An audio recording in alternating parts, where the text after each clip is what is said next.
Welcome to the Women Inspire Aspire podcast. In this episode, I talk to Manasi Ekkundi about Indian scriptures. Hi, Manasi. Thank you for accepting my invite to take part in this podcast. How are you doing today? Hi, Venkat. Thank you so much for inviting me. I'm doing good. And I wanted to thank you. And I'm really excited to discuss more today because I also had a chance to see more stories of other guests on your podcast, and it has really inspired me. You're welcome. And I'm glad that you had an opportunity to take a look at the other podcasts. So, what is it that is exciting you about this podcast? The most exciting thing for me was that the your very title that it is your story. So it's always exciting to share such things like what interests you, or how you came to be where you are, and what are the changes. What do you look forward to? So sharing these things and also hoping to inspire the younger generation. Younger generation, for example, I struggled with certain thoughts and I learned something through my journey so far, and I want to continue to learn, of course. Equally, this platform gives an opportunity for me to share those questions, those thoughts, and how I came out of it to the younger generation also. So that is what is exciting. That's fantastic. So, what is it that you struggled with in your thoughts, and what is it that you want to share with the younger generation? Okay, so maybe I'll talk a bit about myself, give a background. So I have about 17 plus years of experience in the industry. So I work mainly in the telecom industry. I have worked on 3G, 4G, 5G. I was into product development and commercialization. Then I moved into more research, innovation, IP patent creation, and such things. So I worked 1 year on 360 research, and today I am a standards architect for the Wi-Fi standards development. This is all about work, right? So usually, whenever someone asks about you, you start talking about work because we always are all thankful to our family, right? So my family also has been, they hold a very high regard for education. So I have always been a keen learner, and that has also impacted my professional journey. So, because I always want to keep learning something new in my professional life as well. So, my grandfather, he was Sri Subbandarangnath Ekkundi. He was a very famous Kannada poet. And my father, he was working with ISRO. He's worked on interesting missions like Chandrayaan and Mangalyaan as well. If I look back at it, my family has been into literature, science, mathematics, space, physics. We used to talk all about these things. On the other hand, my mom is is my spiritual and cultural anchor. So she has, create the moms always, they create this very nice atmosphere of festivals. They do a lot of religious activities. So basically, we are from a very religious family from North Karnataka, living in Bangalore. So this was a background. So basically, my dad was into space and science and maths and everything, and my mom was very religious. So, but as a child, what I struggled with is I was very skeptical about religion and faith. I don't know, should I blame that with the conditioning of the education system or the kind of information that we got from newspapers or any sort of medium. So it was always like, okay, maybe religion is all about superstition, some sort of faith, blind practices. This was my conditioning. So I always used to question, though we had a lot of religious activities at home. I kept questioning that, on one hand there is all this logic, on the other hand there is all this religion. So do they even meet? Well, they look so separate from each other. So this is the thing that I was struggling with, and through the course of time, I got engaged with more. I found more information. I kept looking at it because I was always curious, like how does it work? I'm married to a family from North. They are based out of Kashi. In their home, also, they have a lot of books like we have in our family home, a lot of Puranas, Vedas. I began to find things that science and spirituality are essentially two sides of the same coin.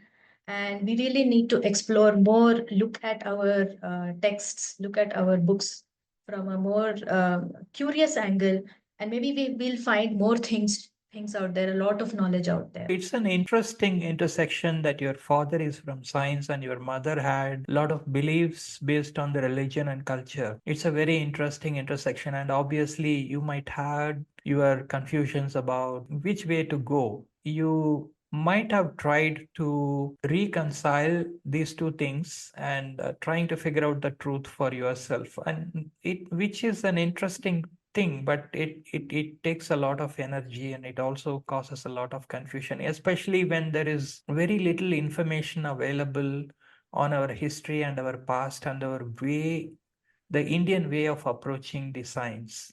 So that's an interesting perspective.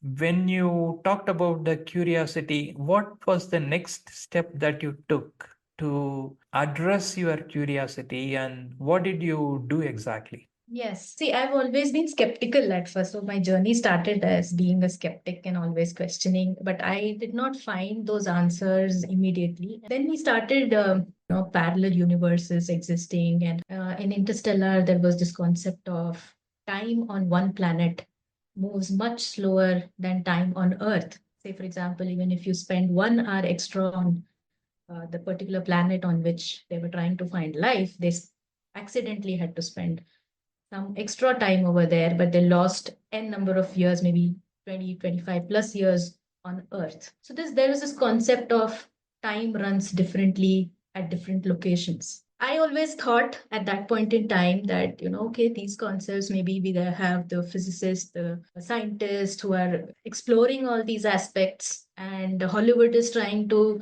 put that concept into consumable format for the common people. We have also access to a lot of Puranas, and the priests always used to talk about these concepts. For example, if I talk about the concept of time, recently we had a puja where our priest told us that what is the time of Brahma and how does it scale or how does it measure when you compare it to the time on Earth. So, if I have to explain that, on Earth, as we know, right, like we have four yugas. All of us are familiar with this. We have the Sat Yuga, Treta Yuga, Dwapar Yuga, and Kali Yuga. And the total duration of this yugas is about 4.32 million years. And what they said is there are 71 such yugas that happen, and that is called a Manvantara. And 14 such Manvantaras is called one Kalpa. This one Kalpa is basically a day of Brahma. So basically, they are also explaining in some format that wherever Brahma is residing, probably in Brahma Loka, his time runs differently compared to the time on Earth. That is exactly the concept Interstellar also tried to tell us. So when I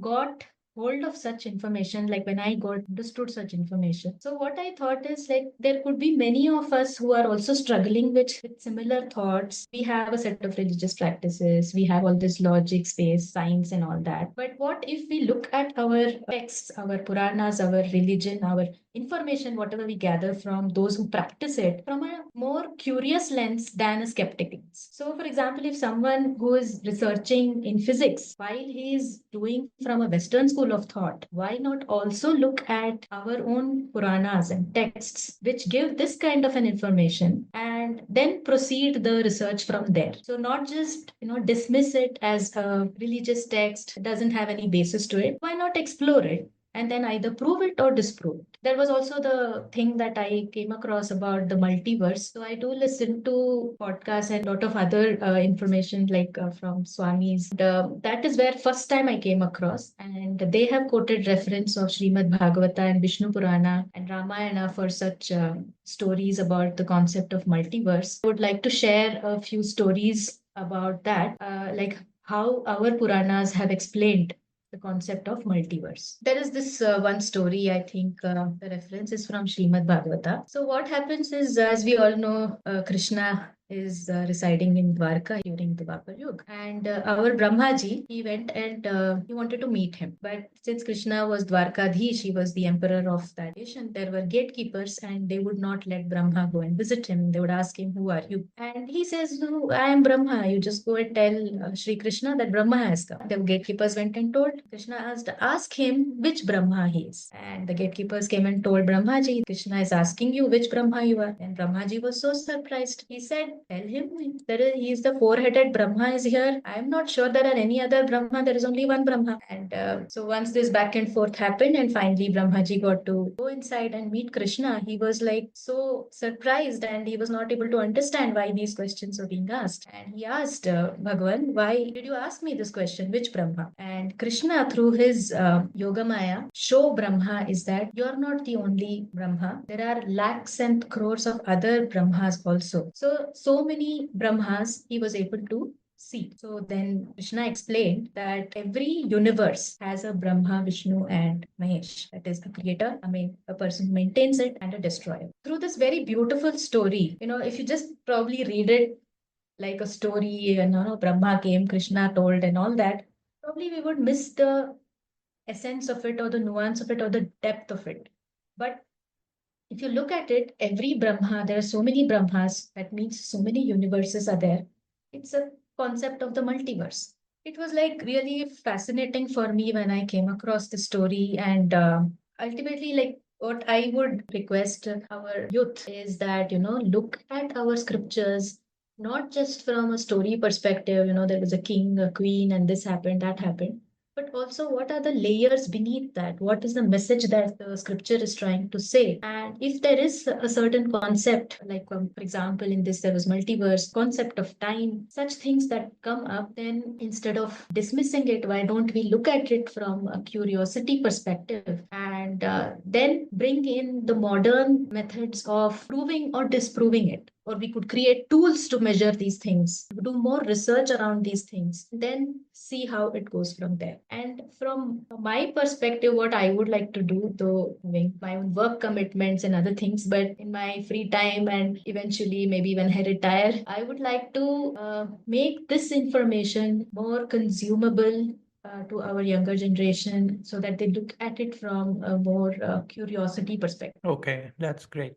So, how are you planning to do that? How are you going to make this information more consumable? It's the era of social media, right? And all this information is largely present in big fat books. So, and we also have many beautiful tools today with, ChatGPT and other things, AI based, Gen AI based tools. So we could always create a more visual and a short form of information of the same thing through the social media and then get them more engaged in that. And once that engagement is there, then you should always go back to the actual text, do the more in depth learning. So, this is my initial thought. There's still a lot to be done. Okay, great. So, thanks for sharing all those thoughts. Other than these things, do you have any other hobbies or interests that you pursue? I love to do yoga. Yoga has been one of the constants in my routines for a long time. And I also read a lot of books, either it is fiction, non-fiction,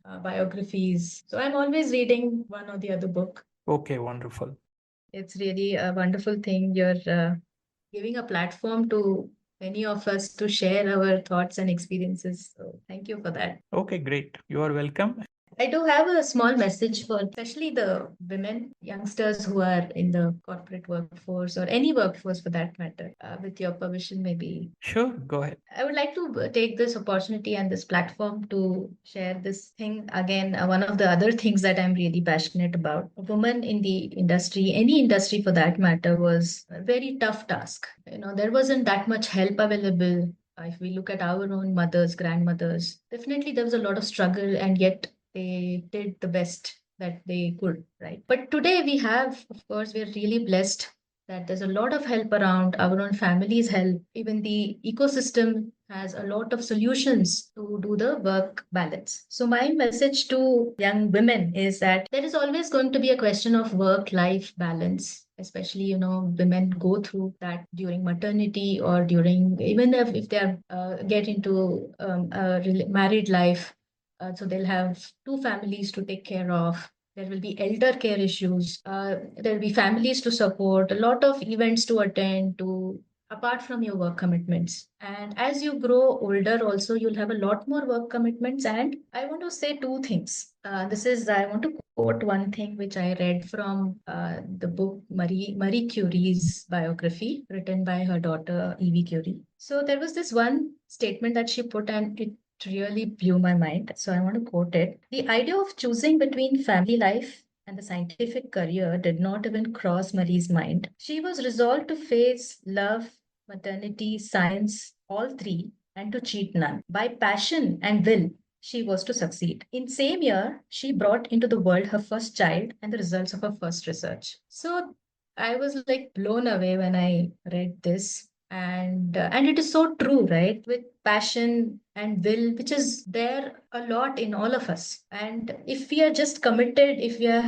we approach any work with integrity, with sincerity, with commitment, dedication, there's no stopping any of us from anything. So we can achieve whatever we hope to achieve or we have set goal for. And the second point that I want to mention is that women have this imposter syndrome. They start doubting themselves too much. But I want to tell this, and I again would like to thank my upbringing and also the work environment in my office is such that we are not women engineers, women leaders, or women innovators. We are engineers, leaders, innovators. Period. We don't need to add that prefix. We are trained to be engineers. We are learning our way through the leadership roles, and we are creative to be innovators. We don't need the prefix of women. So that having that self belief in us will also take us a long way, I believe. Just want to give this message to youngsters, and there are certain help groups which help them to upskill and come back to the workforce. Do not lose hope, do not give up. There is always opportunity to do a lot of things. That's a wonderful message. Thank you so much for that.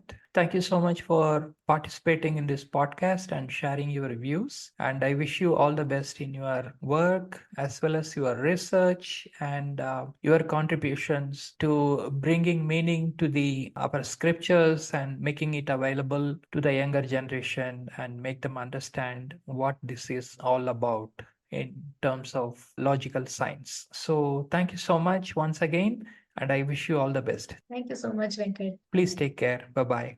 That was a great podcast with Manasi Ekkundi. Please subscribe to this channel and follow it for more awesome podcasts. Opinions expressed by the guests in this podcast are their own. The host or the sponsors of the podcast do not condone the opinions expressed by the guests or the actions arising out of those opinions. Any decisions or actions that the listeners might take as a result of listening to this podcast must be based on their own judgment and will be at their own risk. The podcast host or their sponsors will not be held responsible for the consequences of any actions and or decisions taken as a result of any content in this podcast.